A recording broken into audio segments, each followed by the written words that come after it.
Hi everyone, my name is Florent Thévenard. I'm the director of TheFutureEconomy.ca and I will be your host for today's session. So we have a great panel for you today, and many of you are joining us from all across the country, literally most provinces in Canada and even foreign countries are represented. If you're joining us for the second time, by the way, welcome back. It's great to have you again, and otherwise, welcome too, I suppose. I also want to acknowledge that we find ourselves in very challenging situation globally, of course. I'm talking about the pandemic, and so I hope you and yours are well, and most importantly, staying healthy. Unfortunately, due to unforeseen circumstances, Chief Wilson is unable to join us today. However, we still have a great discussion lined up for you, and we hope you will enjoy it. So today we're going to be focusing on advancing Indigenous participation in Canada's energy transition. Our distinguished panelists will address specific energy needs and challenges of Canadian Indigenous communities, the role of energy projects in Indigenous economic development, the valuable partnerships between Indigenous groups and other energy stakeholders, and the opportunities that exist for Indigenous groups in Canada's energy future. The discussion will close with calls to action from each of our panelists, so stay tuned till the end so you don't miss it. I would also like to remind our guests to keep your microphones and your cameras switched off. If you haven't done so, or if your mic or camera is on right now, please switch it off.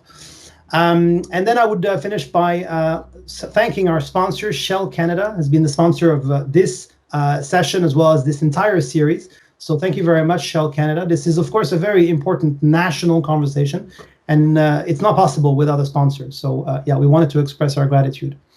And now I'd like to invite Shell Canada's president and country chair, Michael Crothers, to give his opening remarks. This will take about 5 minutes. Michael, it's great to have you again. We've spoken a few times before. The screen is all yours. All right. Thank you very much. Hello, everyone. And thanks, Florent, for the introduction. As Florent said, I'm Michael Crothers, the president and country chair of Shell Canada. I'm connecting to you today from my home in Calgary. And I hope that you and your families are safe and well in these challenging times. There's lots of positive news about vaccines on the horizon, but we still have many months to get through together as we cope with the pandemic.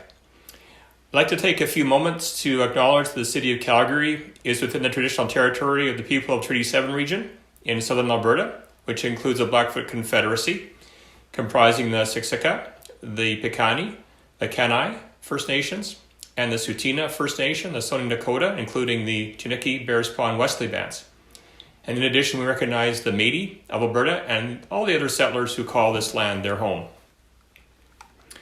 Knowing we're all here connecting from various locations around Canada and the globe, I wanted to encourage each of you to seek to understand the history of where you live and reflect on your personal connection to that place. That's something I think that Indigenous peoples have really helped us in terms of a conversation. Thank you to all of the people taking part today to join this panel conversation on Indigenous participation in Canada's energy transition. I first want to acknowledge the importance of reconciliation in Canada and recognize that through our business activities at Shell, we have an opportunity to create shared value through our existing assets and as we invest in new clean energy projects in the future. Shell has much to learn, and that's why we're hosting this session. We want to have an Indigenous panel, Indigenous voices, Indigenous agenda. Together with colleagues, we're here today to listen and understand perspectives, and we're determined to make progress going forward. Beyond our leadership of the LNG Canada venture, where we have been working closely with Indigenous businesses at a scale of billions of dollars, Shell also has a few other more local partnerships that we hope can provide a foundation for more opportunities in the future. Sometimes those smaller projects have the ability to scale and create tremendous opportunity. We've been a long-term supporter of the Twin Sisters Native Plant Nursery, a business established by the West Moberly and Saulteaux First Nations in northeastern BC. In collaboration with the Twin Sisters Native Plant Nursery and the communities, Natural Resources Canada and the BC First Nations Clean Energy Business Fund, we've provided funding to implement a new biomass conversion system for the nursery. The the new system uses forest residues and waste to produce heat for the 2 greenhouses, a watershed, and an office building, with expansion capacity for the future. The new system was installed and has been operational since February. More recently, Shell and the Sokotin National Government announced a reforestation project in Sokotin territory, where wildfires have in recent years significantly impacted the region. The planting of 840,000 or so trees will be completed by the Central Sokotin Rehabilitation, a Sokotin-owned forestry company. The reforestation will take place in fire-impacted areas that haven't regenerated on their own or have been slow to regenerate. Now, this project has the potential to deliver additional benefits, including Indigenous employment and reestablishing wildlife habitat and plants used in traditional foods and medicines. The project also supports Sokotin community goals for responsible and sustainable management of the lands and resources within their territory.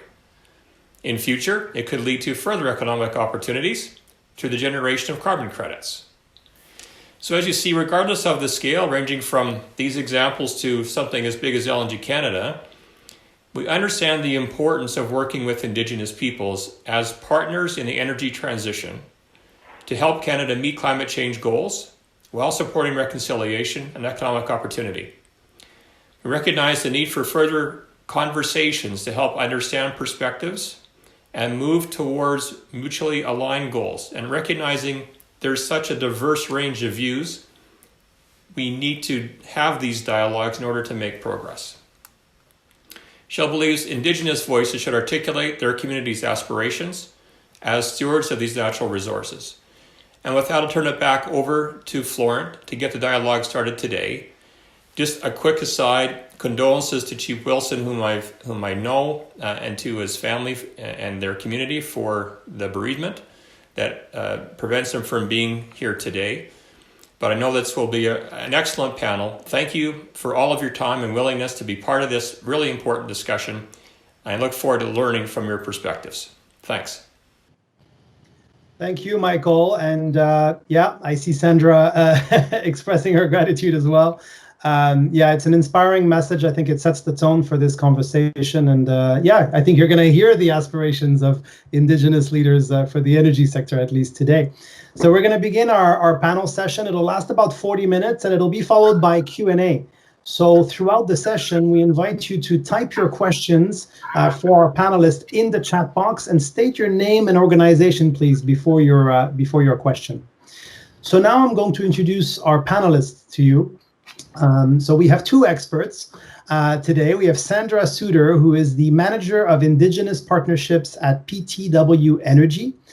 Sandra has given us an interview just a few weeks back, and it's on the website right now if you want to check it after the panel. She also released a new song called Little Angel just 2 weeks ago. So welcome, Sandra, and congratulations on the new release. Thank you. And next we have Ernie Daniels, who's President and CEO of the First Nations Finance Authority. Ernie and I have just gotten to know each other by preparing this panel. It's been a pleasure. Really notable is the fact that the First Nations Finance Authority reached a major milestone just a week ago, surpassing $1 billion in loans to Indigenous communities. So welcome, Ernie, and congratulations on this impressive achievement. Thank you. Thank you very much. So let's, again, thank you very much for joining us. Let's get right into it. So the first topic is advancing Indigenous inclusion and partnerships in Canada's energy future. My first question is for you, Sandra. Where are we today in terms of Indigenous inclusion in Canada's energy future? Thank you. Sadly, we're not where we need to be. I think there are some exciting announcements that are hitting the news around partnerships and participation in different projects in different areas of our country. But according to the National Indigenous Economic Development Board Progress Report released late last year in Goose Bay, Labrador, we're actually not, as we all know, on par in terms of participation in Canada's economy as Indigenous peoples. We're in some ways backsliding in some areas. So I think it's a really important and topical conversation that we're having today. And thank you for giving us an opportunity to engage with others in this space. It's very important. We're not where we need to be, not anywhere close. Well, perhaps you could expand a little bit on that, and I'd like to stay with you and ask you to maybe tell us what meaningful inclusion of Indigenous people in Canada's energy transition looks like, at least in your vision. Speaking from my perspective, I think that inclusion needs to look like the supply chain needs to include Indigenous targets that aren't nebulous. So a procurement floor, my suggestion would be in the conversations that we're having across the country, that floor needs to be 5% of Indigenous content in projects. My goal would be 10% Indigenous inclusion in content. When you think about that, Indigenous youth represent the fastest growing segment of our population. 5 years from now, the demographics are going to be totally different in Canada. So I think that 10% target is achievable and something that we can help to build capacity towards being able to participate in that way. Another point is First People in lots of ESG language are being lumped into diversity. First Peoples are not part of diversity. We are diverse groups ourselves, but the First People are the First People of Canada and North America, and not meant to be lumped into other marginalized groups. So that's really important when you look at targets for procurement, for employment and training, for material spend. And, I think that we need to look at Indigenous inclusion in the economy as an advantage. It's an investment. So we're not only looking at including Indigenous peoples in Canada's economy as a way of addressing what's happened historically that's put us in the place that we're in, which isn't good. But if we can ensure that the gaps that exist between Indigenous and non-Indigenous peoples in Canada close, that will annually boost Canada's GDP by $27.7 billion annually. That's a tremendous investment and a benefit for all Canadians. Yeah, and of course that makes me think about the Indigenomics Institute $100 billion economy target. I think we're sitting at around 30 billion today, but it's clear, regardless of the exact numbers, that there is a lot of upside. Ernie, of course, you fund Indigenous communities, so maybe you could speak a little bit to, your vision of what inclusion of Indigenous peoples in the energy transition or in Canada's energy future looks like. Yeah, well, thank you for the. I really agree with Sandra on the procurement. That's really super important. But I speak from First Nations perspective because I'm a First Nation person and I work for First Nations. So I think that First Nations are an emerging economy within a developed economy. So any upside to us really benefits that developed economy, which is Canada. And in order to move ahead, First Nations really need to play a role. They need to be a major role in any of this kind of development, because most of these projects happen near remote communities where we're located. So having meaningful ownership, at least 30% owner of a project will be highly accepted by our communities. And I think that's also a key. Our communities need to accept these type of opportunities, because the opportunities for revenue generation is limited right now. With the Indian Act and other things that Canada has imposed on our people. So moving ahead to more of investing wealth is going to really improve our communities and really develop our economy, so that we will be a major contributor to the economy of Canada. And I think that is really key to move forward from Canada's perspective, as well as ours, and should be in the best interest of all Canadians, as Sandra mentioned. Yeah, that's exactly it. It's not just to the benefit of Indigenous communities, but it's for all Canadians. And so, we should basically all get behind that. Sandra, you know the energy sector intimately, or from the inside, let's say. What are the kind of partnerships that you either already see and you think we should do more of, or you'd like to see between Indigenous communities and energy stakeholders? I think when you engage in partnership relationships, you need to understand, we've talked about this before, the difference in the way that we see the world. So let's talk about a marriage, for instance. If you get married, there was a book that came out many years ago called Men Are From Mars, Women Are From Venus. Yes. So take that and apply that. And I think a lot of people got some value from that book. It's not 100% true, but kind of fun. So you think about Indigenous communities, they have a way of looking at the world and how they want to participate in the world that's different than settler society or Western society's way of looking at the world and how we want to participate in that economically or at all. So think about partnerships as a long-term marriage. It's something you're always going to have some sort of involvement in, even when you step aside from it formally, should that happen. You're still involved with the people that you married and their families. So long-term relationships that are built on trust and involve communication that works for everybody, with values matches, clear expectations, and co-creation of intended results. You want to build your family, your marriage, your partnership, so you build capacity in ways that benefit all parties involved. And make sure that you have a strong and healthy family well into the future. I think there are lots of partnerships that exist today that were built on one party's needs. And just like an arranged marriage, some of those work, some of those don't work as well as they would if they were actually co-created and everybody involved had equal authority and control. So that's key, making sure that there's equal authority and control and that people are engaged in the ways that they would like to be engaged, I think. I have seen the play of Men Are From Mars and Women Are From Venus a long time ago. I got married since, and my wife might be watching, so I'd be very be careful what I say. But I hear you. I mean, basically what you're saying is, even though we're not necessarily all the same, it is important to try to understand each other and understanding where we're coming from, almost literally. So moving to our second topic, which is meeting Indigenous communities' specific energy needs and challenges. And I'm going to stay with you, Sandra, before moving to Ernie. What are the specific energy needs for Indigenous communities, specifically those who are off-grid, let's say, or in remote locations? There's lots of needs related to energy for remote communities. Obviously we need power, we need energy for everything.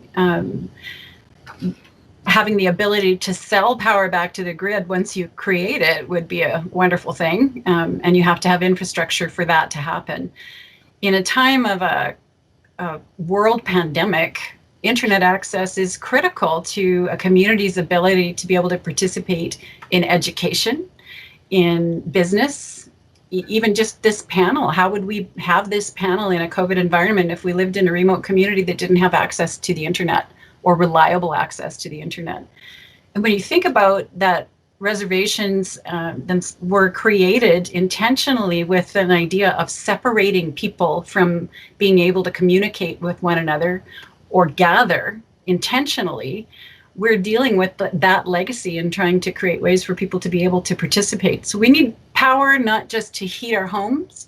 We need homes where there's not 20 people living in one substandard building. So, I think that we have someone else, a very respected person on this panel, who can speak to some of the ways that we can address those things better than I can. Well, maybe you want to ask him the question. Ernie, you're on. Yeah, I was going to ask you, what opportunities exist for energy project development within Indigenous communities? And of course, you fund some of them, so you can speak to it quite clearly, I think. Yeah, thank you for that. Well, as I mentioned at the start, many of the project developments occur in traditional territories of First Nations and remote areas. And I really believe by proactively partnering in these developments really creates opportunities to sustain long-term value for members through investment, employment, infrastructure, and new business opportunities. That to me, that's really key, because I know that First Nations, I speak from First Nations again, but it's really Indigenous people, it goes for everybody, want to participate. They have something to share. They have knowledge of the area, the territory they live in. They have traditional knowledge that is really invaluable. You can't put a price on that. And that, I think it's been tried before, but it is such, you get that as part of your project, as part of your formula for success. You're actually moving in the right direction. And so also the value added services that come with development. Like I'm thinking about developing roads, developing a transmission line, if that's what it is, or the training opportunities to operate a wind farm or installing solar. So you're developing a sector of the economy that is much needed in our country, in the world actually today. So, the best example, I'm sorry, I have to read from it because there's a lot of numbers in this. The First Nations Finance Authority financed the Henby Inlet First Nation to have a major stake in the Henby Inlet wind farm. This is a 300 megawatt project, really sizable. So it's a wind farm with 87 turbines. It's the largest in the world. 90 kilometers of transmission, 80 kilometers of network of roads, 110,000 homes powered by clean energy. And Henby Inlet First Nation is a 50% owner.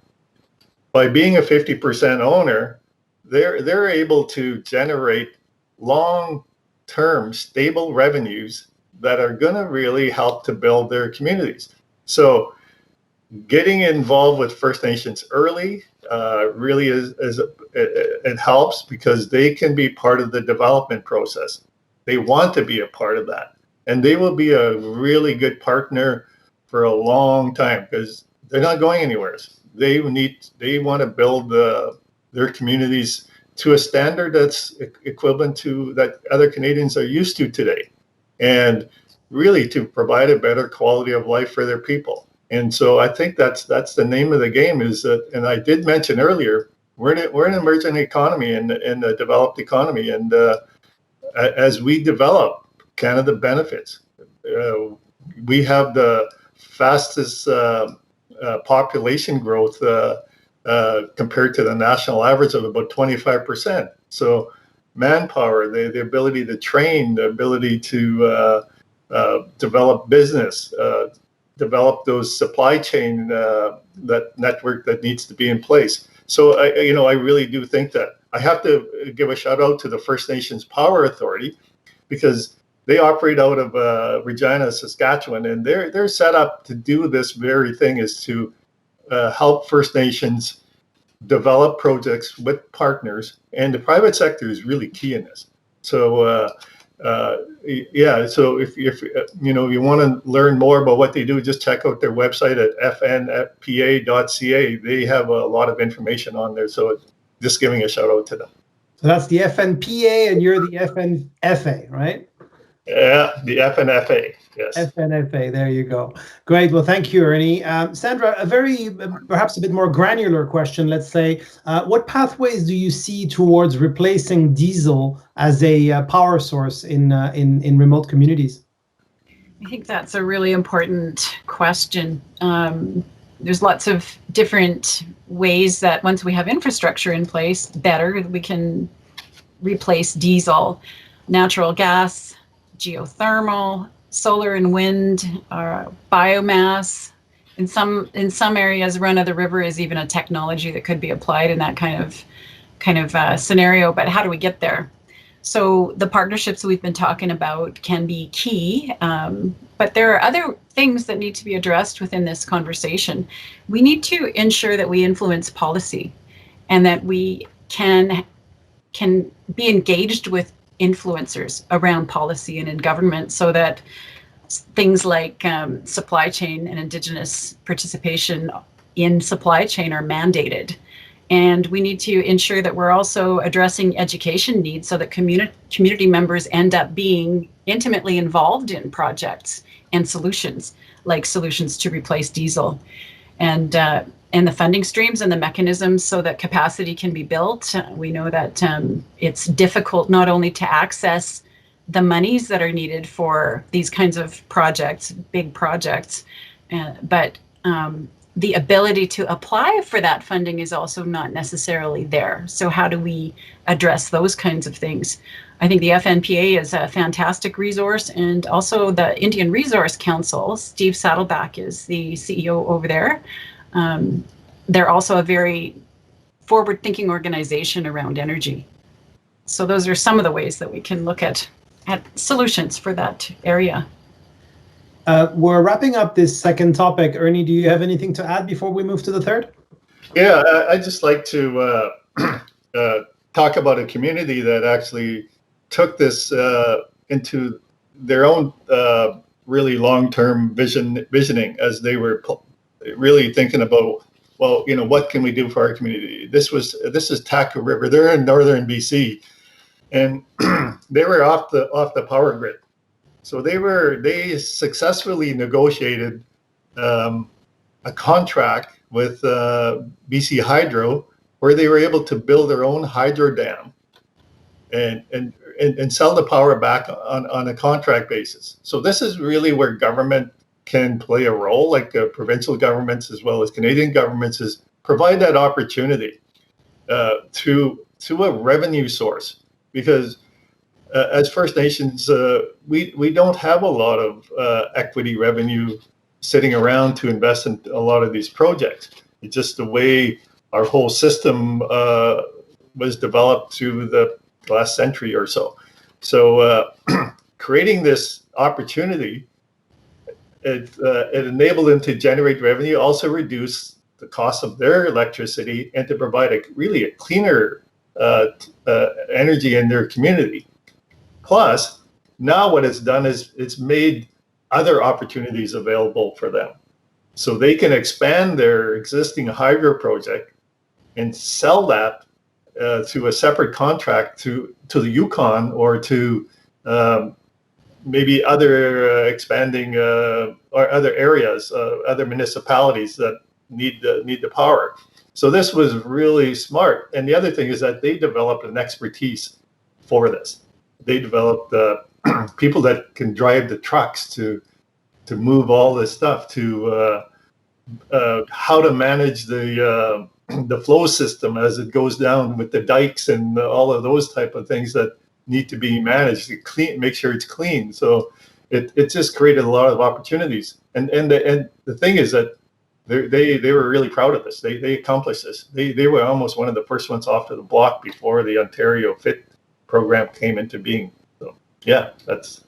Yeah, the key point for me there is that it's about Indigenous communities going from being buyers, or maybe even you could say price takers of energy, to actually producing their own, being somewhat autonomous, and ultimately it's becoming a revenue source. Yes. Yeah. Okay, well, we're going to move to topic number 3, Indigenous communities' desires and needs relating to Canada's energy transition. And I'm going to stay with you, Ernie, for the start. What is the best way, sort of generally speaking, to drive Indigenous economic development, to create jobs, to attract investment, and of course all of it, to create social benefits, but with a focus on the energy transition? Do you have any thoughts on that? Yeah, actually I do, and it's I'll have to go back to some of the comments I made, because it kind of wrapping up into some of this. It's really to provide that opportunity. We need to have that opportunity, and so I think that the private sector is really pivotal in this area. But when I think back to the FIT program in Ontario, with the set aside that they put in place, it really enabled Indigenous organizations and communities to participate in these in these energy projects, moving from the high cost energy to more energy efficient projects, whether it's hydro, run of the river, or turbines, wind turbines. So a lot of Indigenous organizations and communities participated in this, and they did really well, and they're still doing well. I referenced the Henby Inlet. That was one of the outcomes of that, and so the revenue and the jobs that are created through developing that network of roads and that transmission and installing the turbines, it creates not only those direct jobs, but there's an offshoot of those jobs. The multiplier effect that happens as a result of this is almost 6 to 8 times what is spent there. If you go down the supply chain, as well as the neighboring municipalities' economy that's benefiting more so than in our communities sometimes.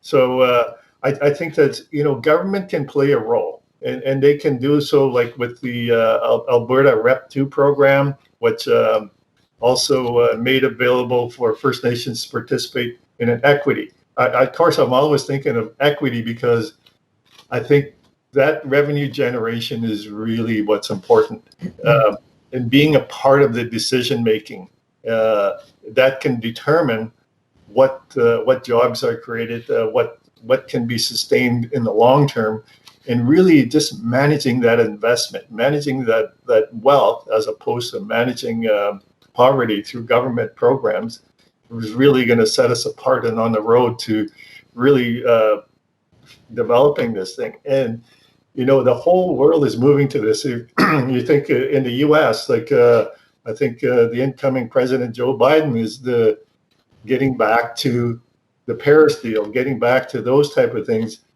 really is going to require the development of an expertise base. And I think that we can be a part of that, and we need to be a part of that. As Sandra mentioned, is at the policy work. It almost like the act that the First Nation Finance Authority operates under is a First Nation Fiscal Management Act.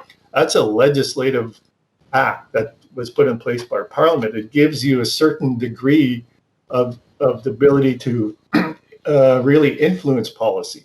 And so that's what we need. We need some kind of legislative framework that's going to put us as a part of developing policy to really ensure that we're benefiting socially and economically from all these projects. So really start by offering the opportunity, because we do want it. We do want to participate in it, and we're ready. And so I really believe that we're on the verge, and we've and also to participate in some of the larger projects as well. And to be clear, Ernie, just so our audience understands, you're clearly saying that equity is, pardon the expression, the holy grail. Other forms of financial participation are not the same, right? Equity is let's say preferred. Yes, equity, because it's long term. It'll sustain itself, and because we need to look in the long term. Right now, the way First Nations operate, especially when we're takers of government funding, or it's their responsibility to fund us adequately.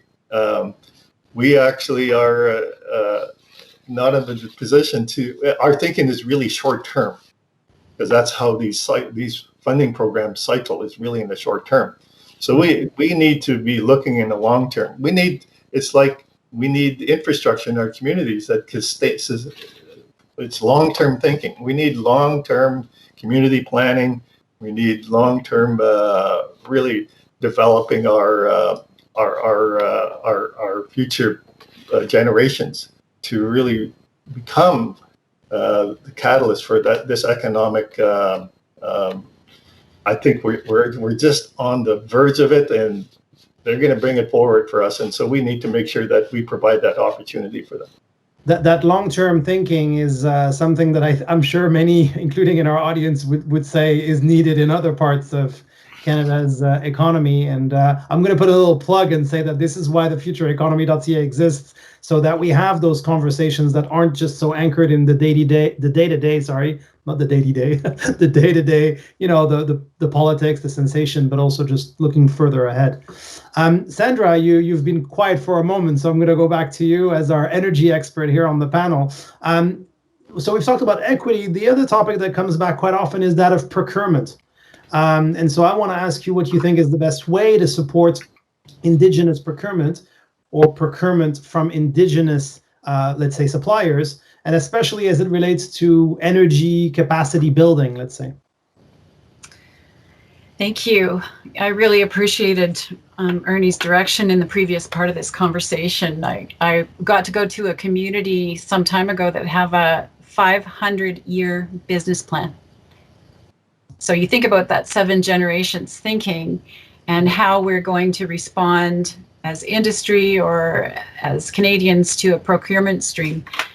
I think what we talked about briefly earlier was ensuring that we have a 5% floor in our procurement stream that's mandated in our organizations, and a 10% target. So how do we support that? I think that we need to get more intimately involved with the national Indigenous organizations and participate with them at events, so that we can better understand from the people what those opportunities need to look like and how we can build those and affect those, so that they have value for the boots on the ground people that are going to be undertaking to build those companies and to build those employment and training opportunities. Small businesses and materials spend. It's Christmas. Let's buy from Indigenous suppliers online, right? Let's support our local communities for any of that kind of materials spend. But at Christmas time, we have a great opportunity to start that as Canadians, not just as businesses. And I think that, again, we have to get back to ensuring that we have Indigenous representation on boards, in organizations, and in the, organizations like CAP and CEPA, and that have members, where we need to make sure that we have Indigenous representation in those kinds of organizations that we get to participate in as industry. And I think that we need to look at sponsorships, and we also need to ensure that where our supply chain people are in our companies, that those people have Indigenous awareness training at a very deep level, so that they understand how to work with communities, not from their own perspective, but from a perspective that's more holistic. Those would be some of the ways that I think we could increase that participation in the Indigenous economy right now. We're going to go to your call to actions, both of you, in just a moment. But I think that buy Indigenous this Christmas is a very good call to action that I'm sure other audience participants will have picked up on as well. Now I have a very big question for you, and unfortunately I have very little time. So if you could try to stick to about a minute with that one. And again, I realize it's a big question. How can we best respect Indigenous rights and treaties, and also integrate Indigenous worldviews, into energy projects, from their design all the way into their operations? I'll maybe start with you, Ernie. That's a really good question, and it's I think it's one that our past leaders, have been talking about for many years, and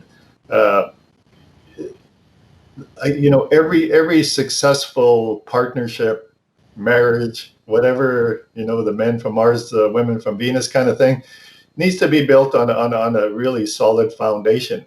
And that, to me, that solid foundation is really mutual respect. Respecting the culture of the First Nation, how we operate. We operate differently. Our collective ownership, our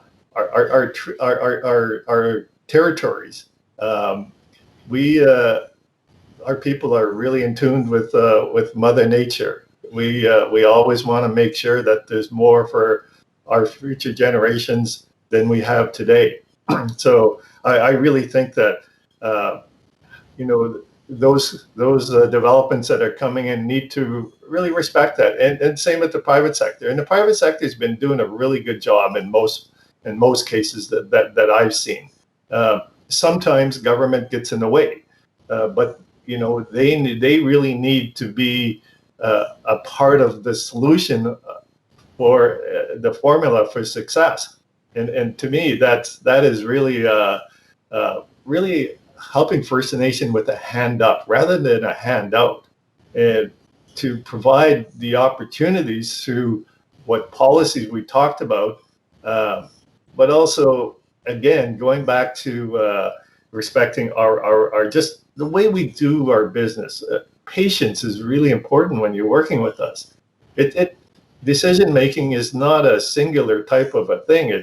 It's a collective approach, and so and it does take time, and because we need to build that trust that we have in equal partnerships, and I think that it's really a tripart in most cases. It's industry, it's the First Nations, and it's government, and so respecting what we respect in terms of our treaties,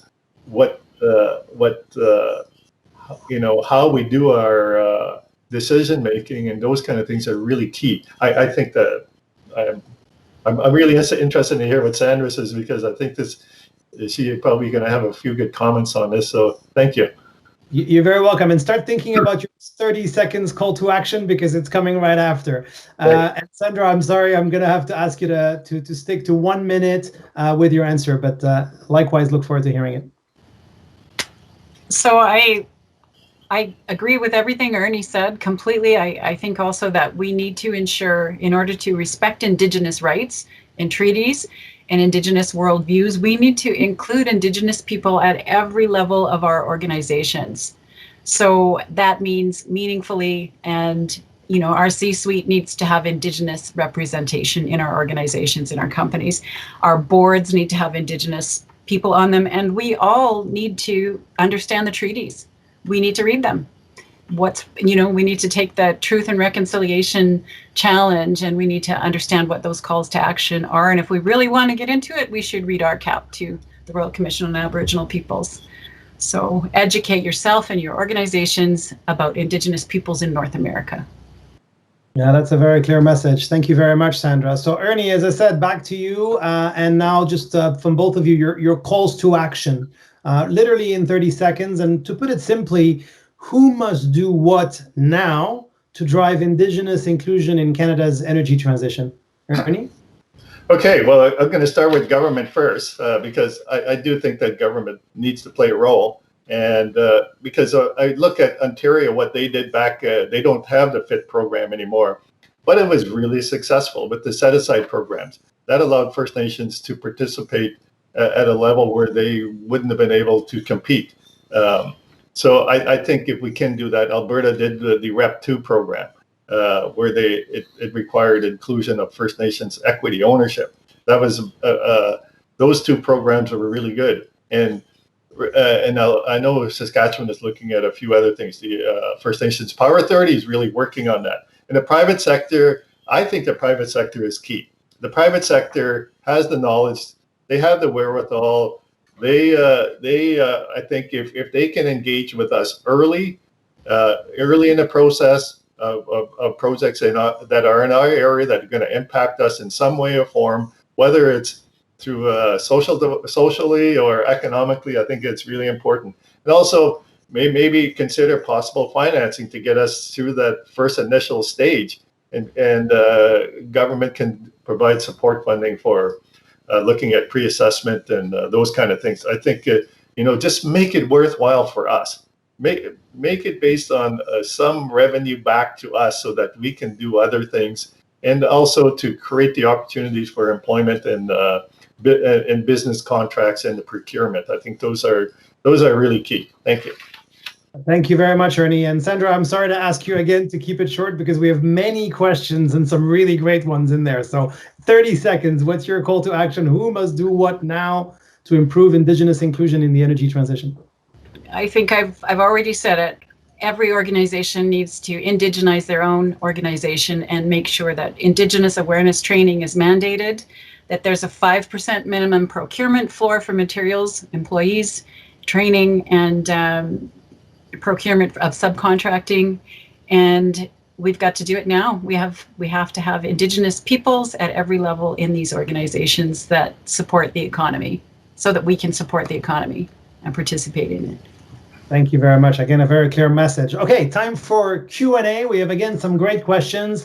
The first one is from Rachel Sampson. Welcome back, Rachel. I know you were on our first panel. She is the Research Director of Clean Growth for the Canadian Institute for Climate Choices. And she asks, for Ernie specifically, is there a need for a national organization that helps match Indigenous communities and businesses interested in clean energy opportunities with companies looking to invest? Yeah, I would say that there is a need for that, because it can coordinate the efforts across our diverse country.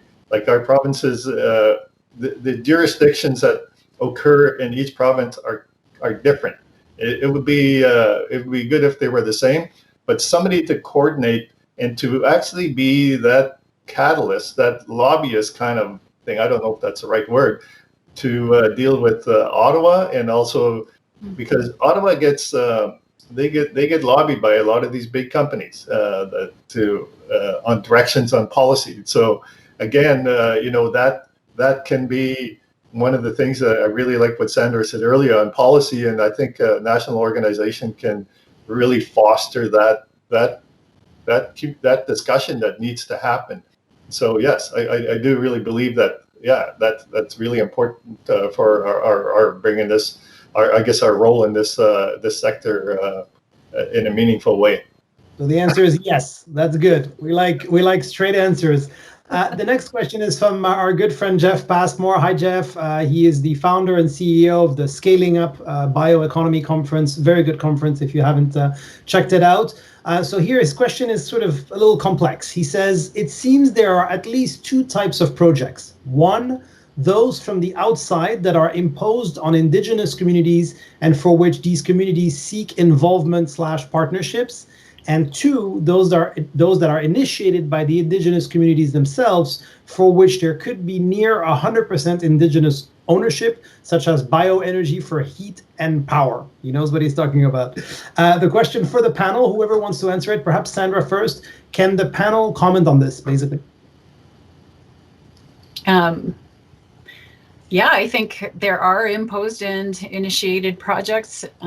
You see different levels of success with each of those.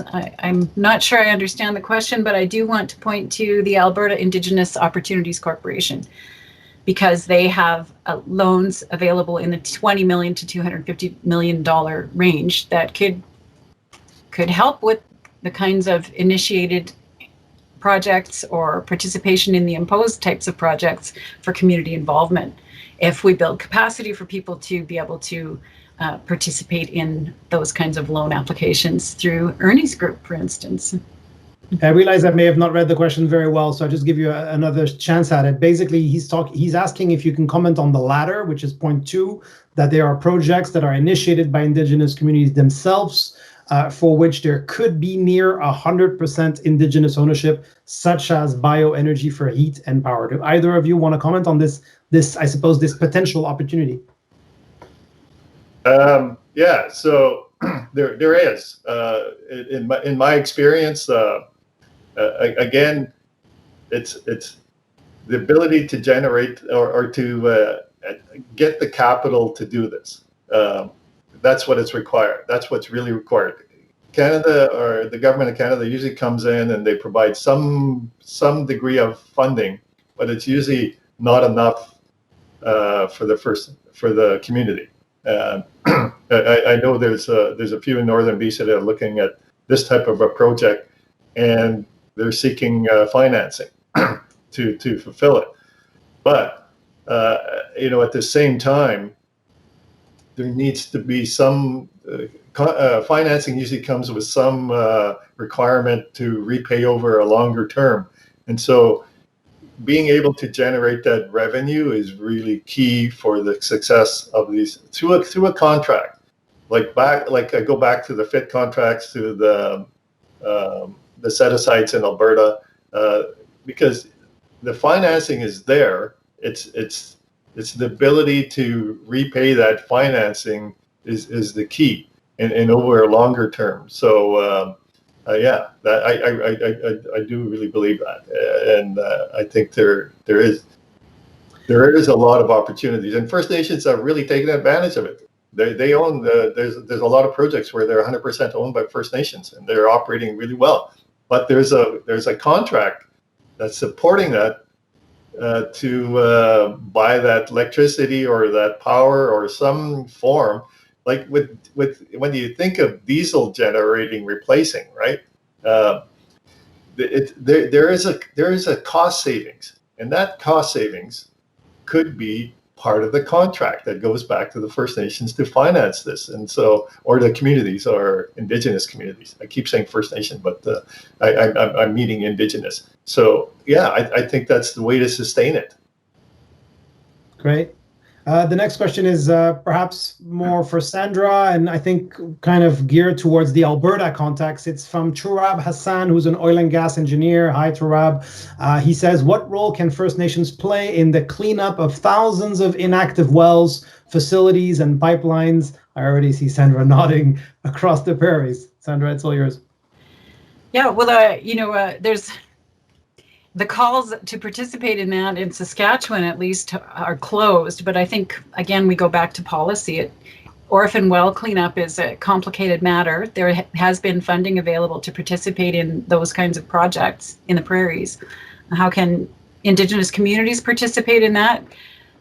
I think one of the key things that needs to happen is when a call goes out to participate in, say, orphan well, abandoned well cleanup, that organizations like that Ernie mentioned earlier, the First Nations Power Authority, they can help Indigenous communities find ways to participate in those projects.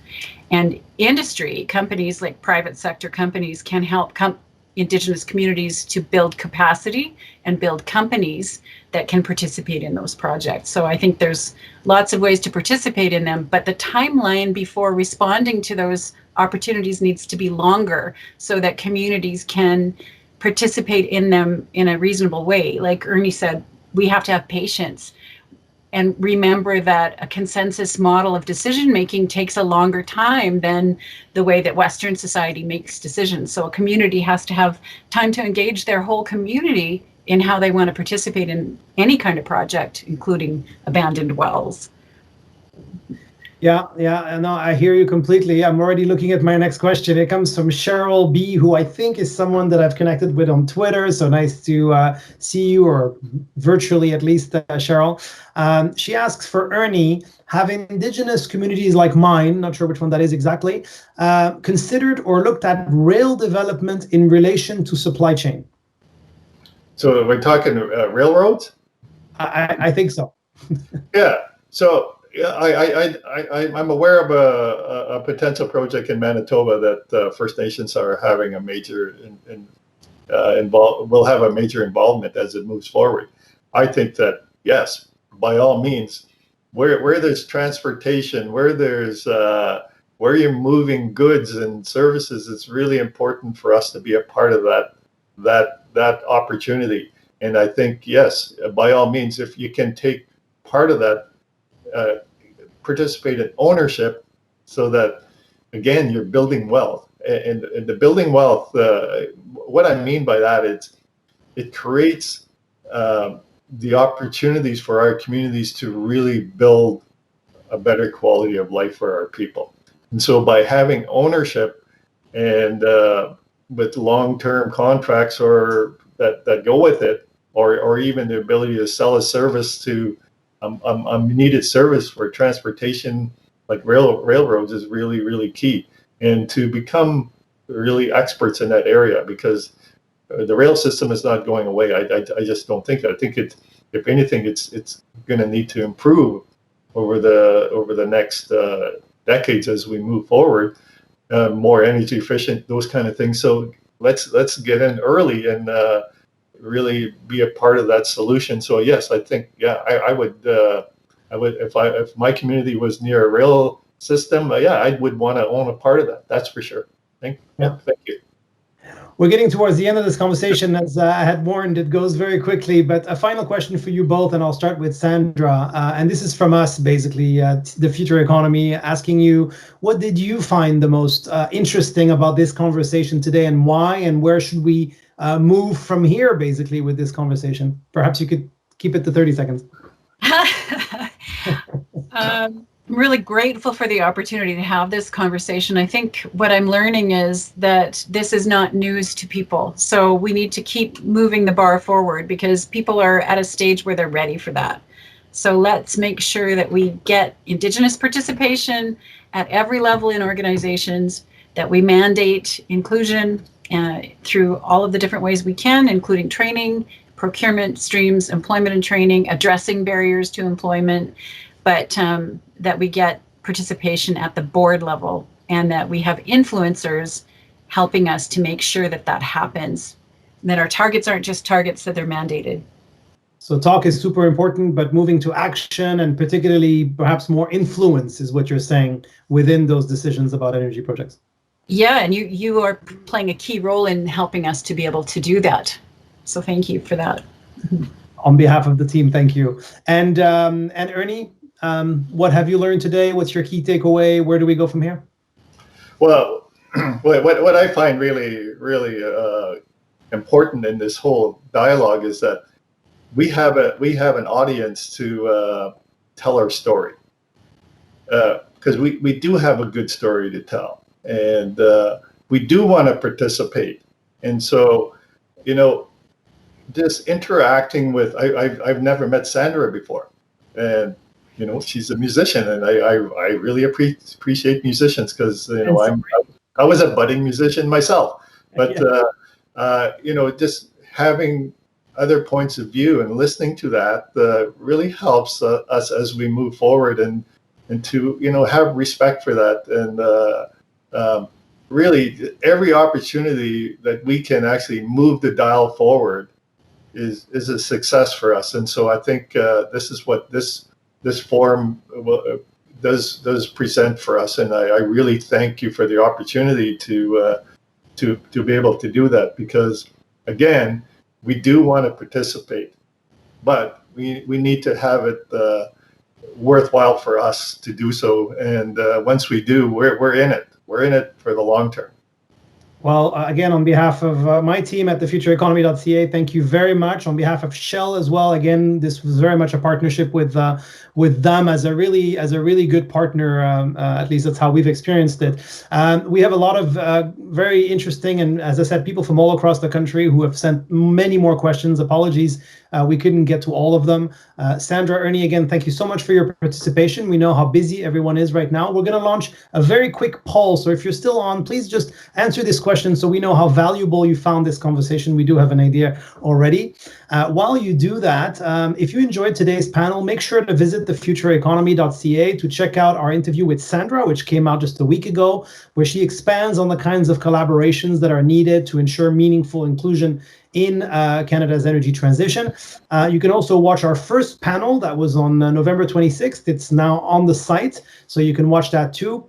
And we have a lot more content coming up, including the next panel in this series, which will be in the new year and focus on partnerships for economic growth and climate action. Also, make sure to sign up for our newsletter. You can follow us on Twitter, Facebook, and LinkedIn for updates. Again, thank you very much for participating. I want to say one more time, thank you so much to Shell Canada and their team, Michael Crothers, for joining in. He's, of course, a very busy man too. We look forward to seeing you all again. Thanks for participating and tuning in. And if we don't speak before the end of the year, happy holidays to everyone. Thank you, Ernie. Thank you, Sandra. Thank you to all the participants.